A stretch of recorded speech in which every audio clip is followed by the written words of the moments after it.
can all join palms and repeat after me.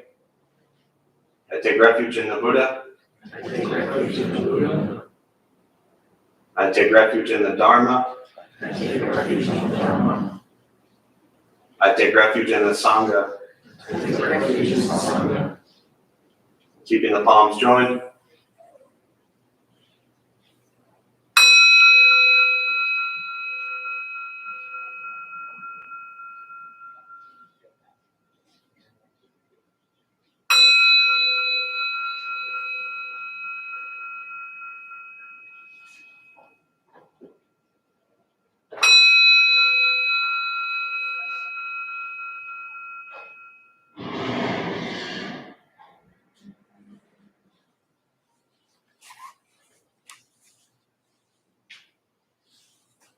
Put the palms down.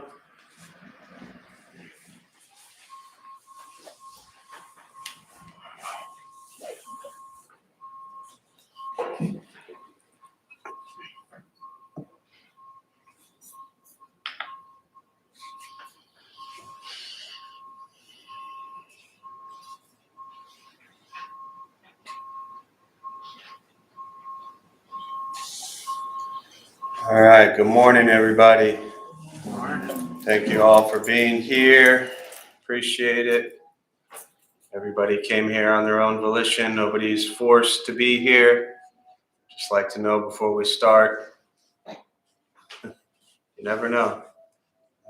It was a lot easier when we could just have nobody at the front door and you could all just walk in and sit wherever you want. And we didn't have to track you down, but we appreciate you really adjusting to the way we continue to do things, keeping those who do show up here comfortable.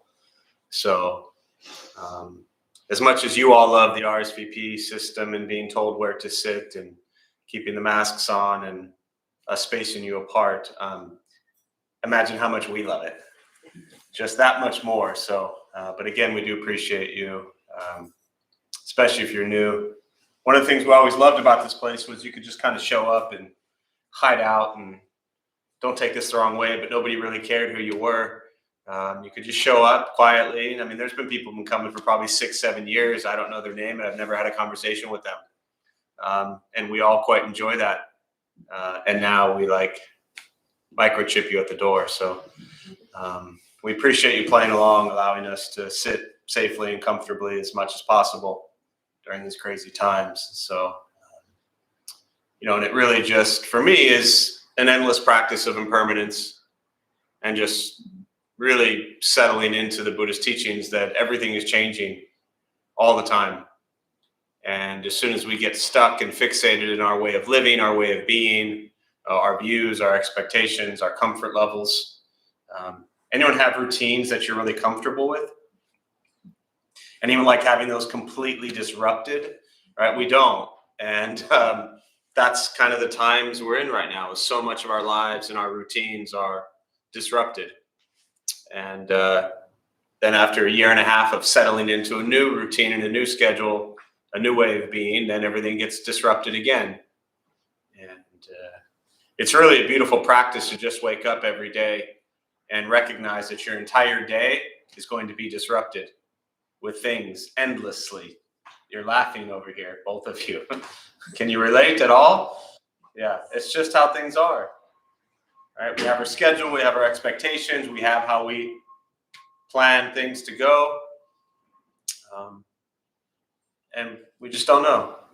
So as I've been talking about the last few classes, it's really just an opportunity to settle into gratitude and to just appreciate the fact that we woke up, we're alive, we're breathing, we have the ability to do many things and eat and have clothes to wear and be able to move around. And so these are really just things to settle into gratitude when we start to get frustrated at all with your routines disrupted. If you come back to gratitude, it makes things a lot easier. So anyone have a really hard time with things being disrupted? Now some of you are afraid to put your hand up because I'm going to pick on you. Do you want to elaborate? I guess just, yeah, I'm used to having a very rigid, laid out schedule. And so when that gets disrupted, it feels like things are sort of falling apart. So yeah, I guess given how things have been on a global scale, it's sort of been micro and macro in the last few years. Yeah. And that can really mess with us. I mean, you've built a way of being for a very long time. Sound very structured, very scheduled, very routine. When all of a sudden that gets like ripped out from underneath you, it can be pretty mind-blowing and frustrating, right? Yeah. Well, I'm glad you're here. So, all right, so with that, we're going to sit. We'll do a meditation practice. A couple things I'll tell you before we begin. For those who may be sitting or here for the first time, nothing's going to happen to you. You're not going to float away. You won't have any mystical, magical experiences. The mind that races all day long is not going to shut off. Don't judge your practice, meaning don't ask yourself, is this working or not working? Am I doing it right or doing it wrong? We're just going to sit. We're going to breathe. You'll hear sounds inside, sounds outside. This is life. Life is filled with chaos, and the practice of meditation is learning to get quiet and still within all of the chaos. Posture, you just want to be comfortable. If you are in a cushion, often it helps slide into the front third, pushing the stomach forward. If you're on a bench or chair, also just trying to keep the stomach pushed forward, shoulders are relaxed, comfortable, feet flat on the floor, hands are on the knees or in the lap, whatever works for you. If you need to move during meditation, simply move. Movement doesn't make you a bad meditator, it just means your leg hurts or you have an itch.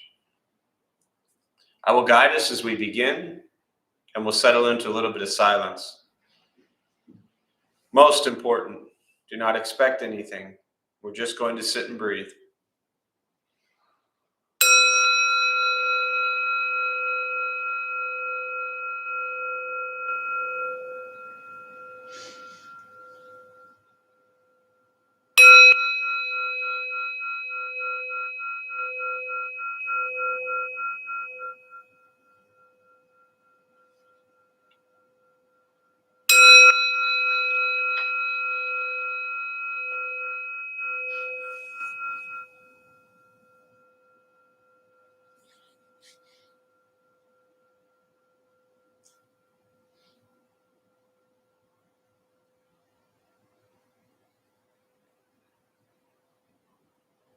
And starting with the eyes closed if comfortable, or slightly open.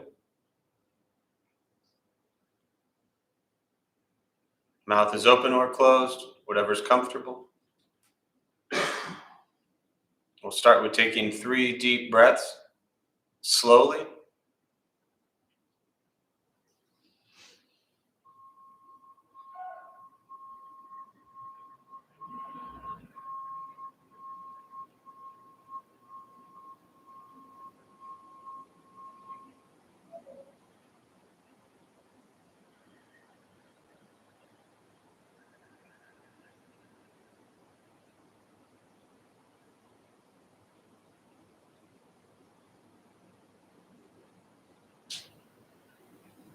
And eventually, settle into a natural rhythm of the breath.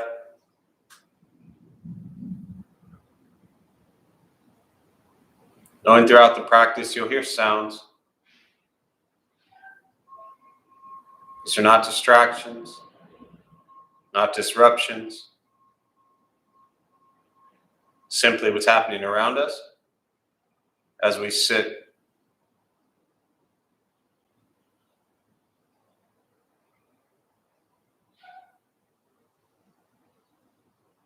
Noticing the mind as it wanders, jumping from thought to thought.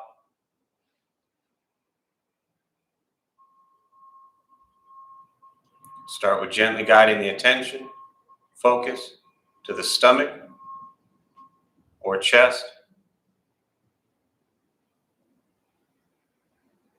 Breathing in, feel them rise. Breathing out, they fall.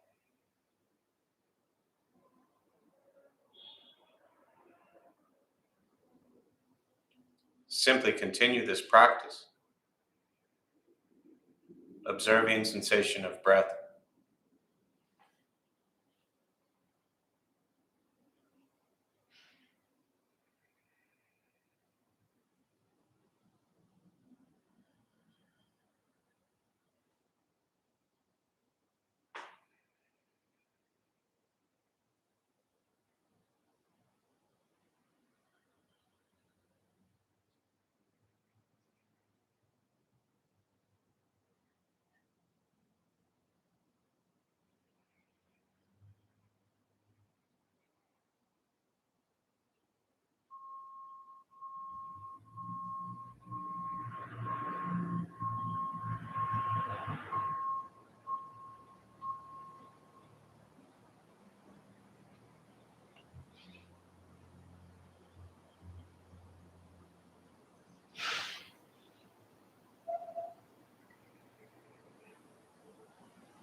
As the mind wanders, lost in thought, recognize it.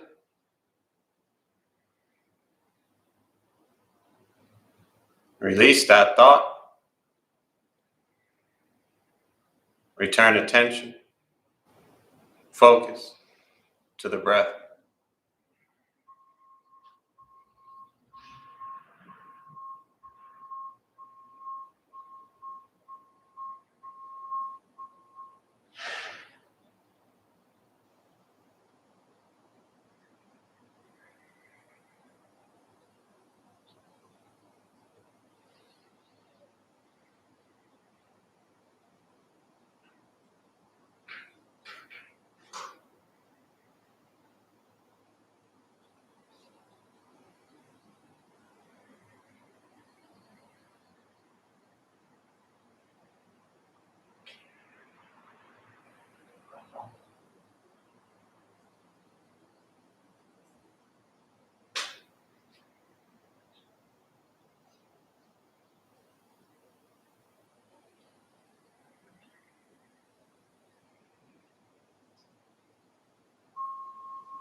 letting go of expectations,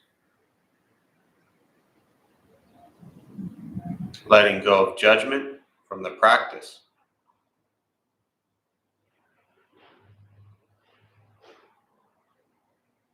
Just sitting, breathing.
Breathing in,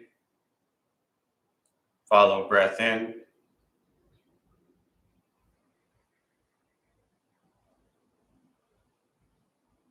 Breathing out, follow breath out.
Keeping the mind alert, aware of each sound,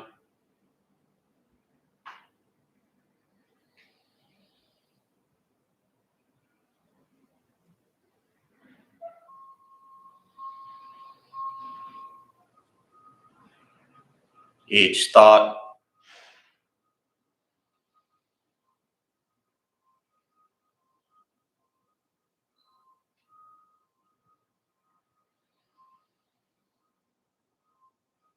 each physical sensation,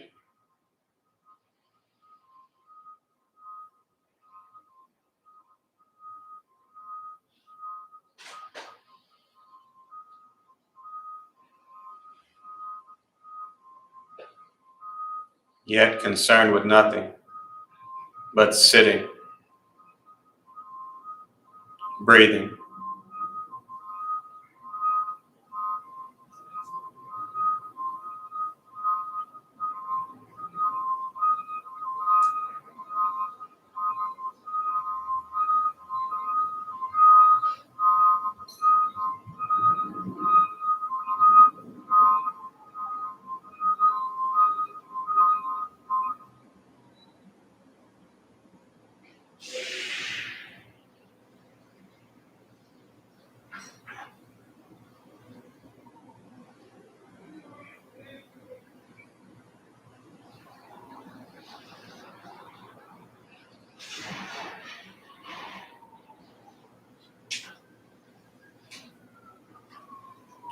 And with the body still, rested, and the speech quiet, aware of all sounds, and the mind learning to settle,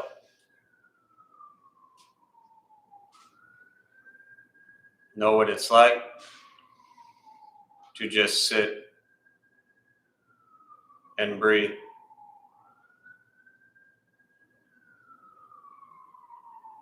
Knowing with each breath, there's nothing else to do.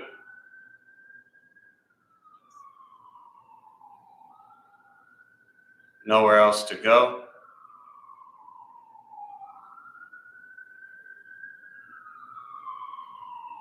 No one else to be.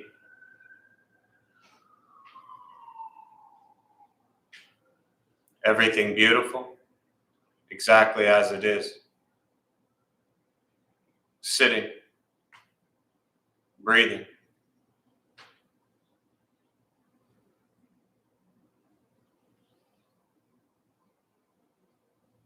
And once again, taking 3 deep breaths, slowly.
As you slowly open the eyes, slowly begin to move. Most important, with the practice of meditation, is to recognize how you feel now,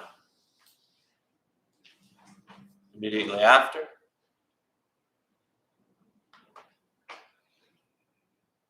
compare this to how you typically feel throughout your day. Recognize the difference, if there is one. Ask yourselves how you prefer to feel every day for the rest of your life. And realize whatever you feel now, if it's quiet, calm, and still, or a busy mind, racing mind, whatever you're sitting with at this moment, has nothing to do with anything I said. It's nothing to do with how we sit and hold the hands across the legs. It's nothing to do with the sounds around us or anything else for that matter.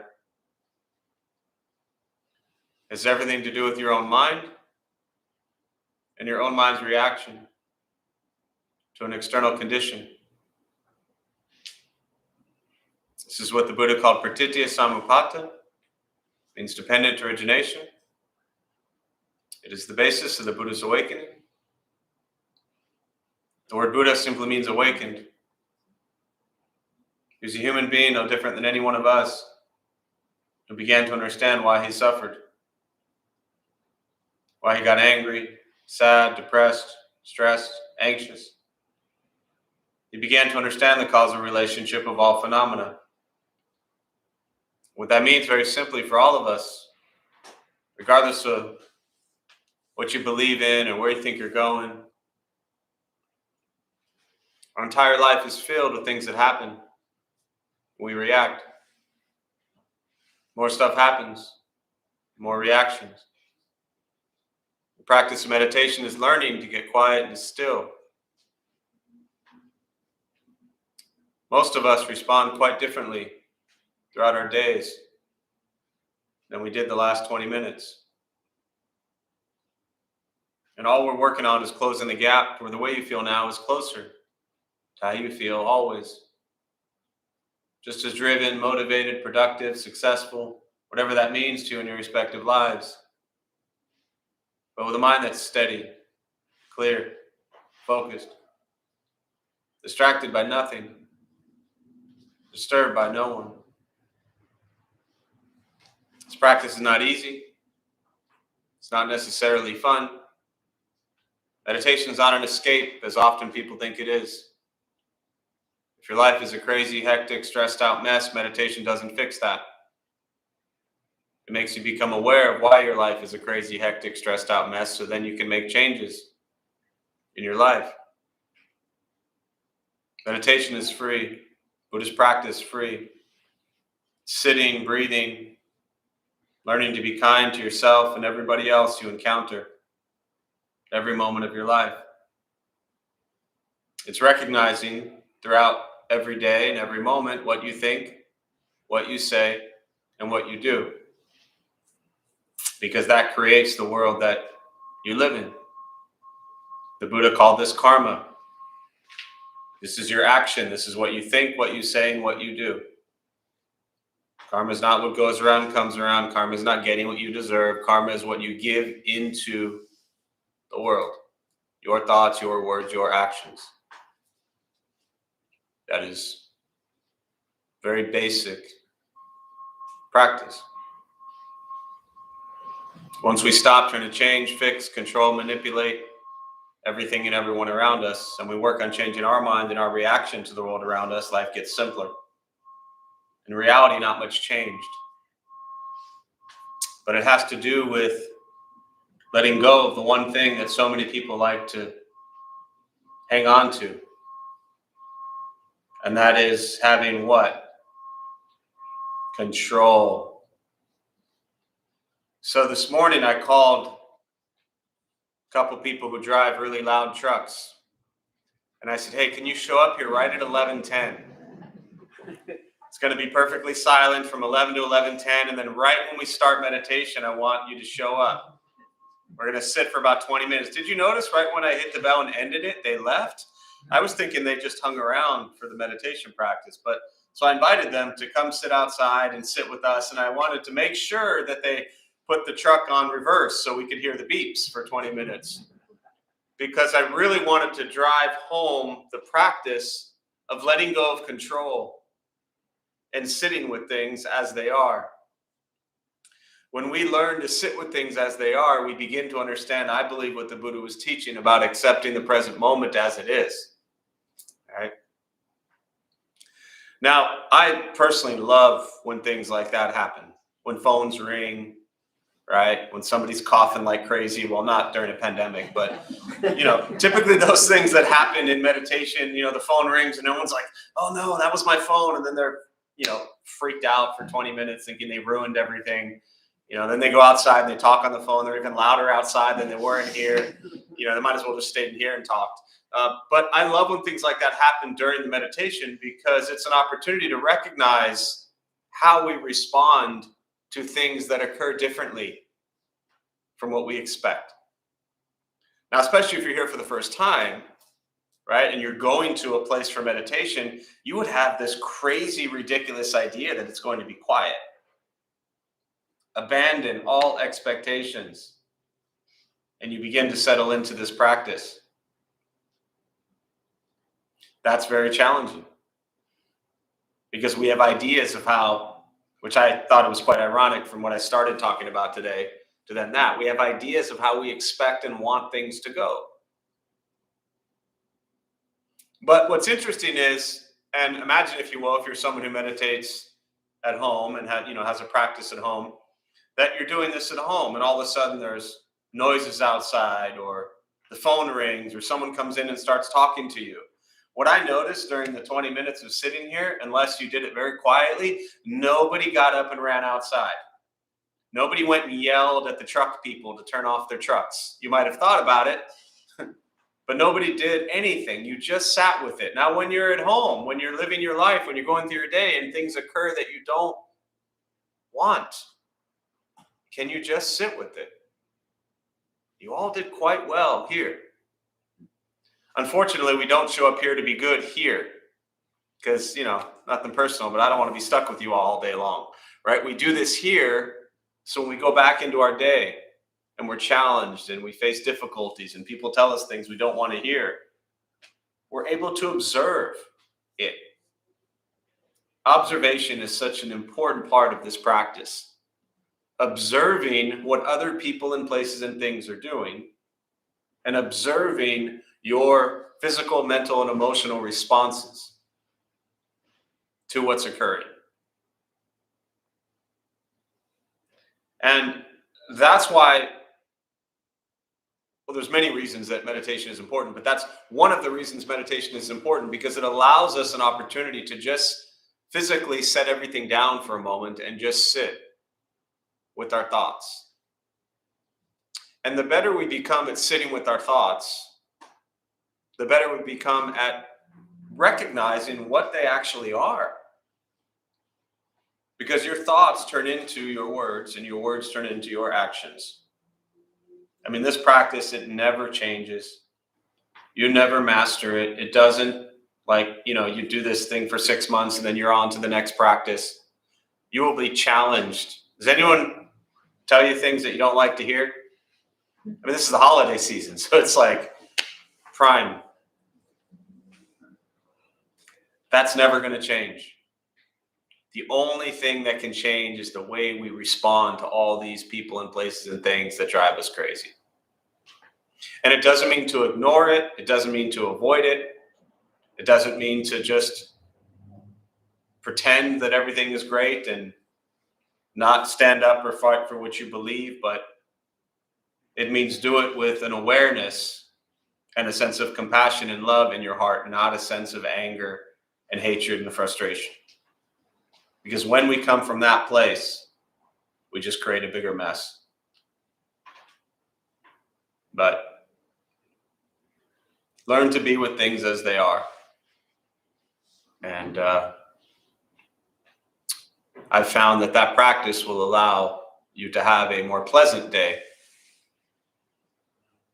It might not work at all how you hoped it would, but it doesn't mean you can't be pleasant during things that might seemingly be unpleasant. Right? The beautiful thing about noises during meditation is, for the most part, unless, you're able to, but what do noises do during meditation? They keep you what? Awake. What do we often do during meditation? Fall asleep. So the noises are what's present. And again, I always say meditation is not an escape. It is direct perception into the present moment. And that present moment, you don't know what you get. So, all right, so there I'll pause. And as always, I really prefer just to respond to questions, meditation, Buddhist practice, anything that you're sitting with. And we'll use the rest of our brief time this morning to open up for questions.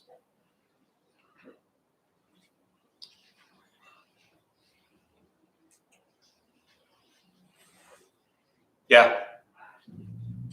Yeah, I noticed a couple of new statues. Maybe I haven't been there in a while. So maybe you can just kind of tell me like the purpose of statues. Is it just for decoration, or is there a legitimate purpose for them? Yeah. No, I laughed. They've been there about a year. I'm not sure what you're.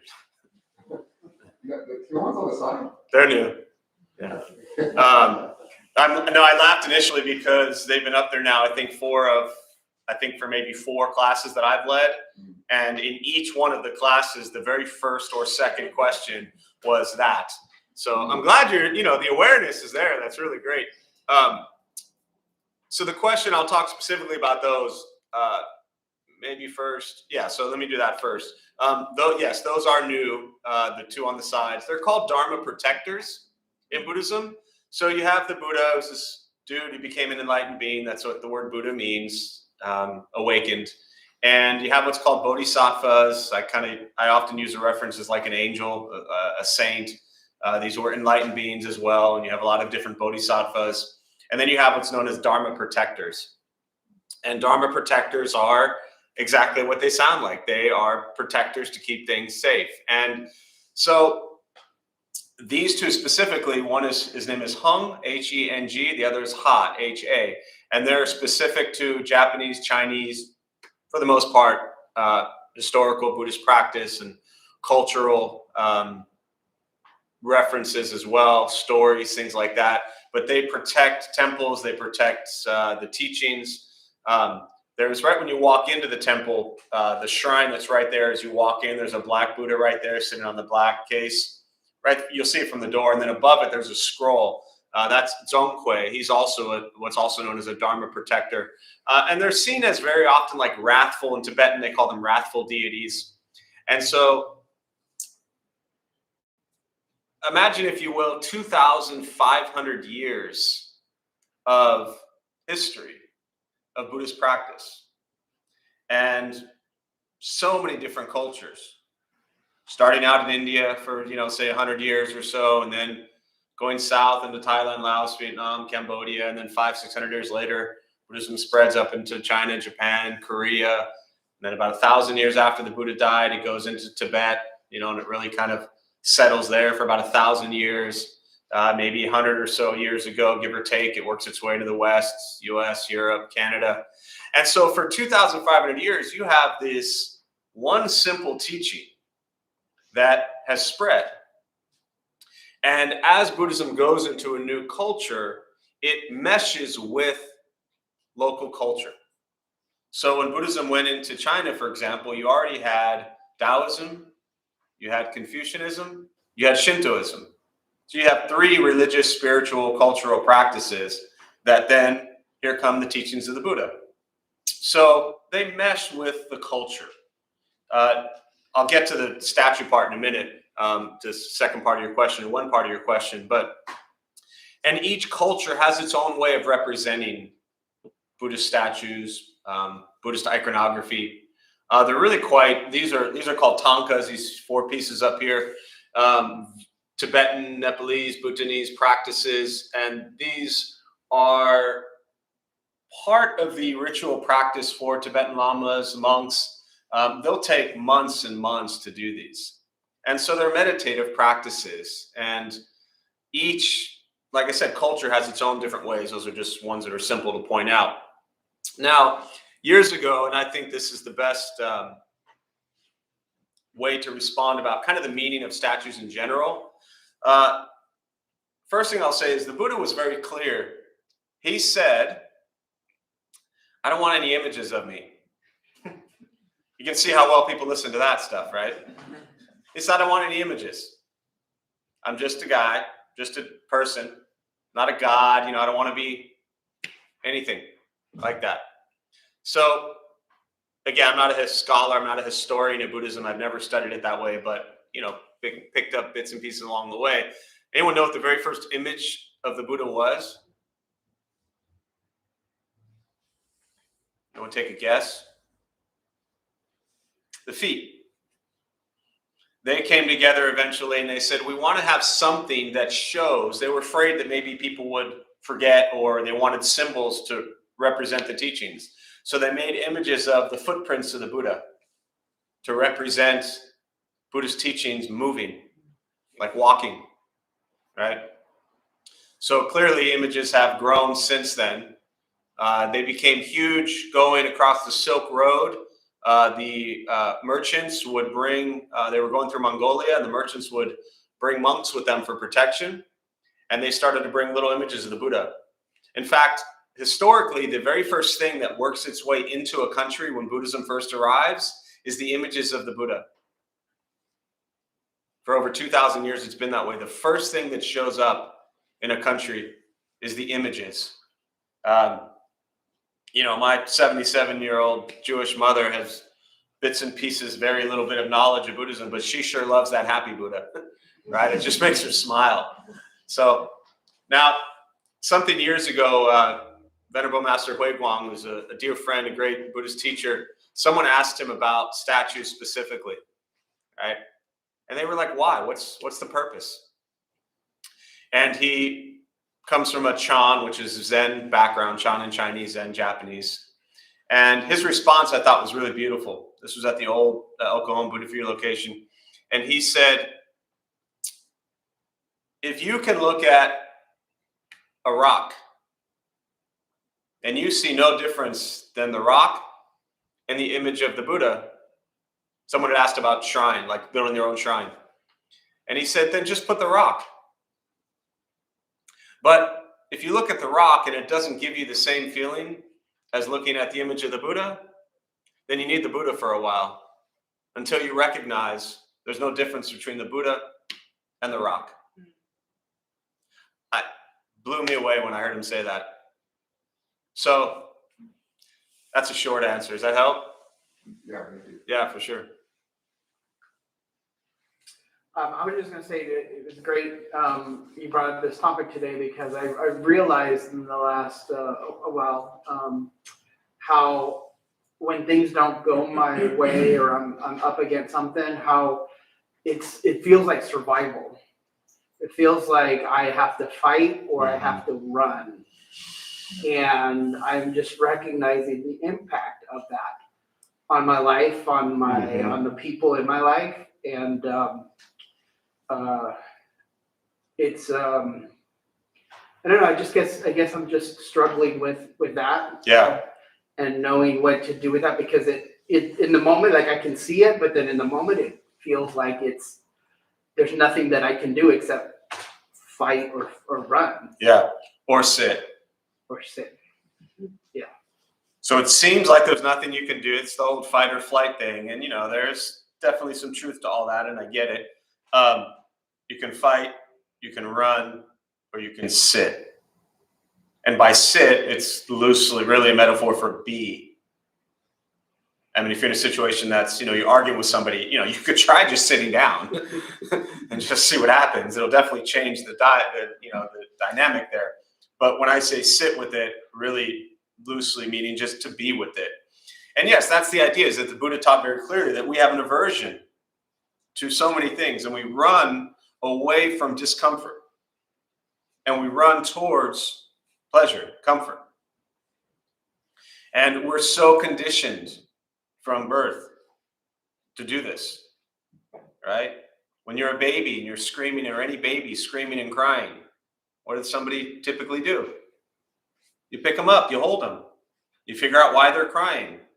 When they're babies, there's usually a couple reasons, right? They're hungry, they need a diaper change, right? They miss somebody. Well, we're not babies anymore, but we're not much different, right? We scream and we cry. And we want someone to immediately pick us up, hold us, and fix us. And so we've been taught that since birth. So it's not about, in Buddhism we call conditioning. It's not about this conditioning being right or wrong or good or bad. It's just recognizing that's how things are. And so when you're facing conflict or difficulty or challenges, and you have an opportunity to kind of fight it or run from it, wanting to fight it and wanting to run from it, that's hard enough as it is. Then there's the stress and anxiety that you add on top of that of, oh no, what should I do? Guilt and shame on top. Yeah, exactly. Then there's the guilt, then there's the shame. If we fight it, it doesn't always end up well. If we run from it, we feel like we're kind of quitting or escaping. And then there's that gosh darn Buddhist alternative of being with it.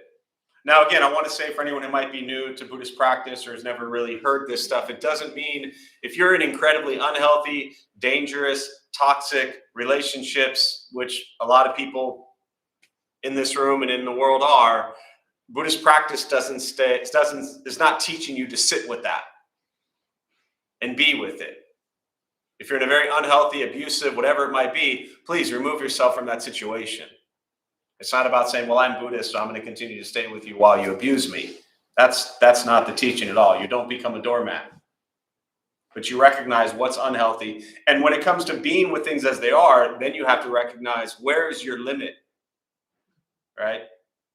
And how long can you be with things as they are before you recognize, you know what, I do need to fight against this, or I do need to run away from this. But can you fight against it with compassion and love? And can you run away from it without hatred and anger? So you don't have to be, does that make sense? Yeah. You can move in one direction, but what's in your mind and what's in your heart when you move? I think that's important to become aware of also. So, yeah. Thank you. Yeah. Other thoughts, questions? Yeah. What if you're not sure that you're seeing it correctly because you feel like maybe wires are crossed, maybe it's just you're just not sure?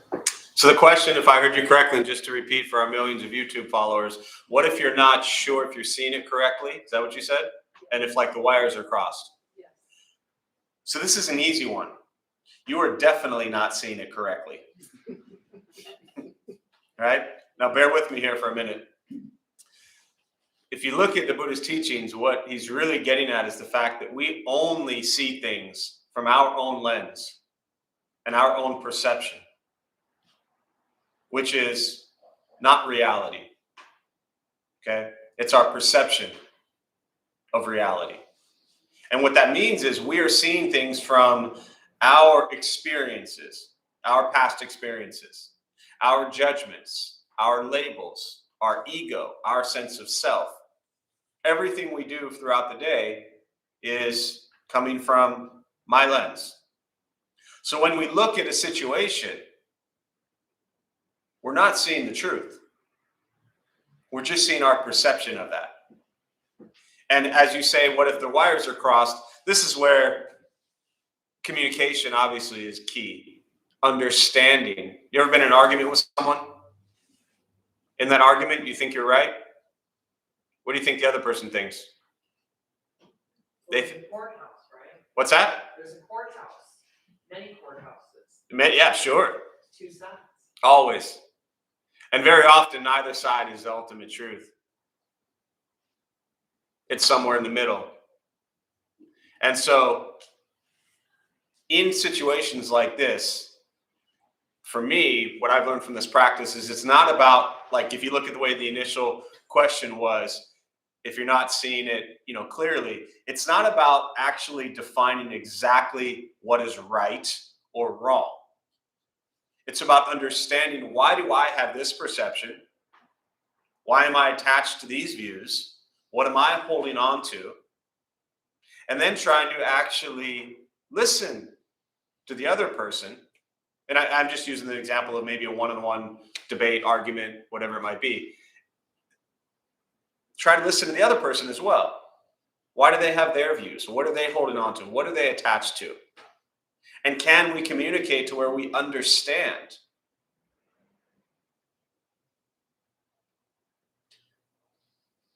Thich Nhat Hanh is a great Buddhist master, and this, to this day, I still think is one of the greatest teachings I ever heard. He said nirvana, which is freedom from suffering, is freedom from views. Now, of course, when I first heard this teaching, I had my view. Like, what's my view on that? Do I think that's right? Do I think that's wrong? Who am I? Like, I'm going to call up Thich Nhat Hanh and start debating and arguing with him, which I'm sure he'd welcome and laugh at me for my foolishness in a loving way. But we hear teachings like that, freedom from views. And for me as a practitioner, what I eventually settled on was not that I'm going to abandon my views or give up my views, but can I recognize that there is a slight chance that my views might not be what? Correct. They might not be right. And if my views aren't correct, there's a slight chance that somebody else's view might be right also.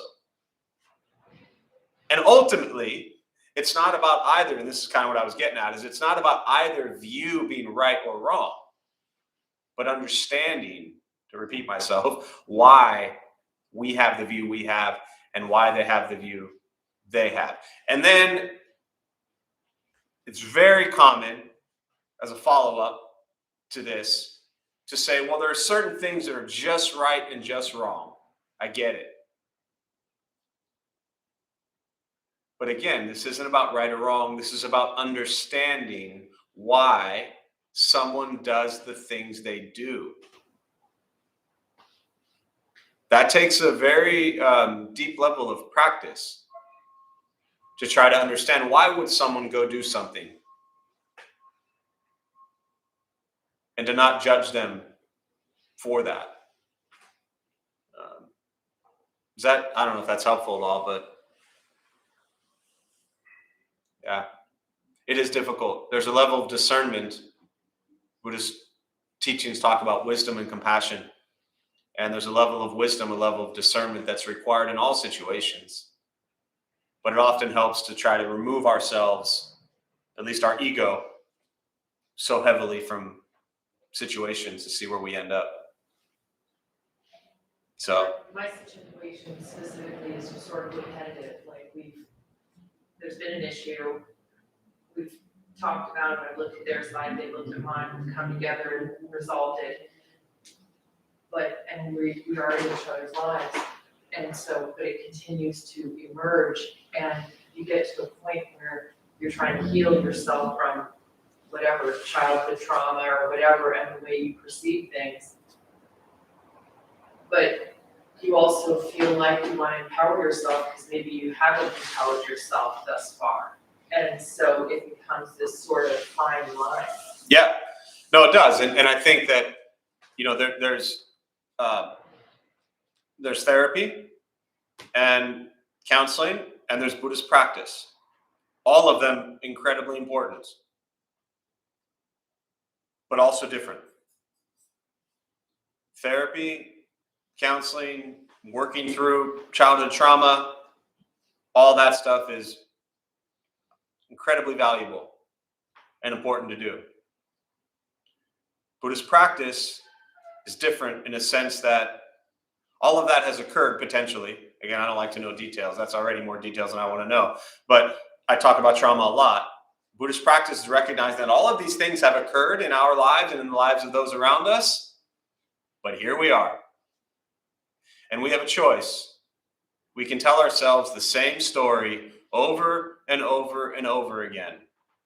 My name is this, and this is how old I am. These are my experiences, and this is why I'm such a mean person to people. Right? We can go through all that stuff. But here you are.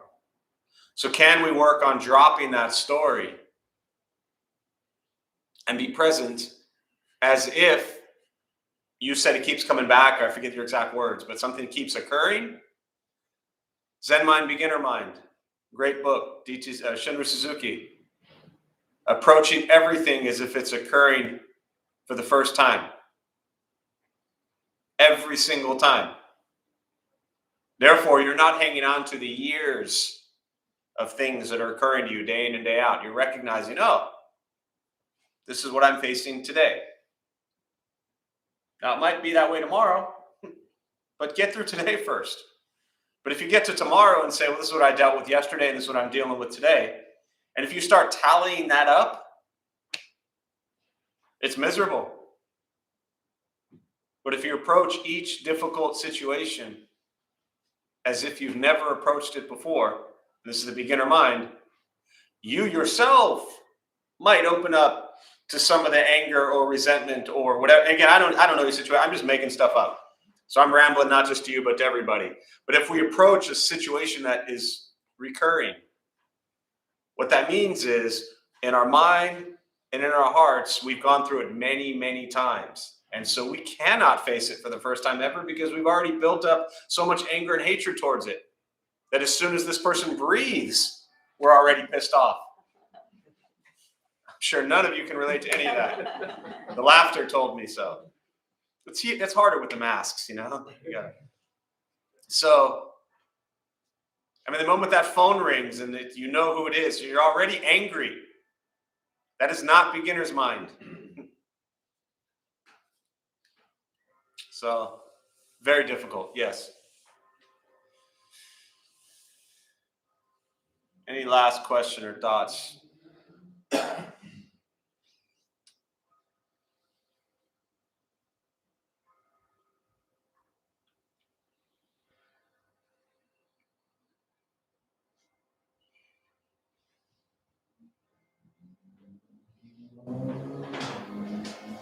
All right. So the church bells are telling me it's time to close. So we'll join palms. We'll do a transfer of merit.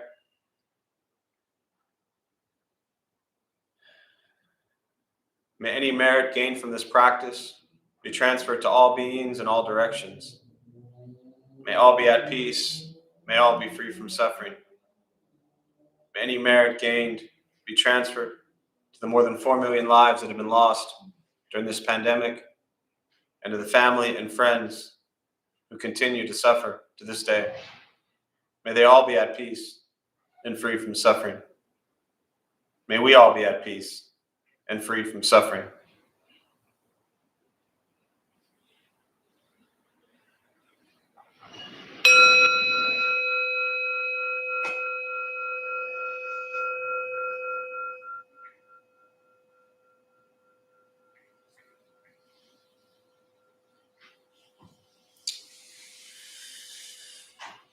All right, a few quick announcements before you head out. And before I say that, I have to say the one thing that just popped into my head is that based on the things that came up this morning, especially if you're new to Buddhist practice, if you think Buddhism is automatically just going to like make your life simpler and solve all your problems, early on, it actually makes it a little more difficult because it really forces you to become aware of these conflicts. And then you have to work with it. So if you're brand new, just give it some time. If you've been at this a while, don't give up. Just become aware of what's happening in your life, and then you begin to work through it. So, but it's not a quick fix. I promise you that. So thanks all for being here. My name is Jeff. I'm a Dharma bum. We opened up this temple nearly 15 years ago to introduce Buddhist practice to those who show up. Those of us who lead, we're not monks, we're not nuns, we're not gurus, we're not masters, we're not teachers, we're not looking for students. We're just practitioners. We do our best to take our understanding of Buddhist teachings and share it with those who show up. Every night we have different practices going on, different unenlightened folks leading other unenlightened folks.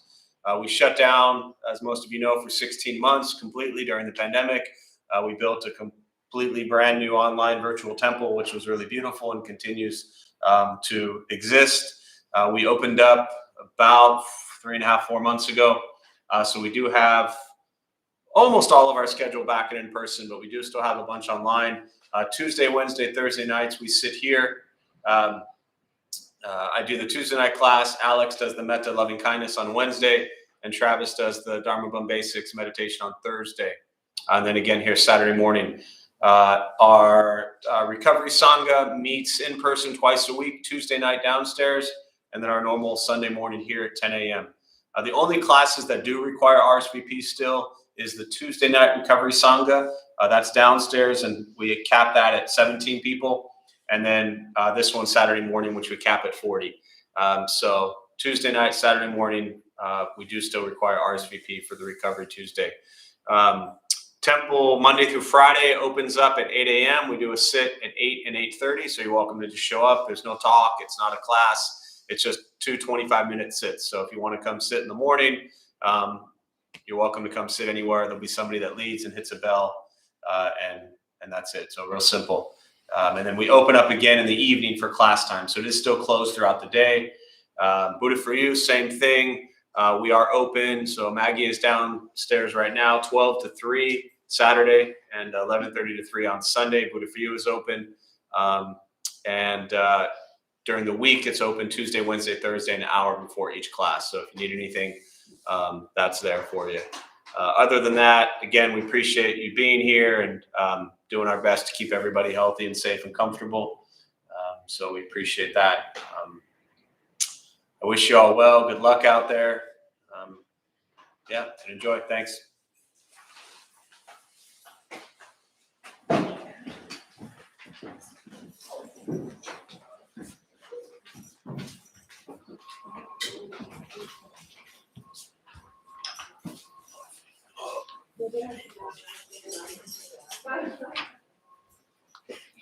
When I was here Tuesday, I noticed that it was dirty and I was going to take it home, but I didn't want to. I think it disappeared. So I'm just going to take it home and wash it if that's okay. You're welcome to. Yes. Thank you.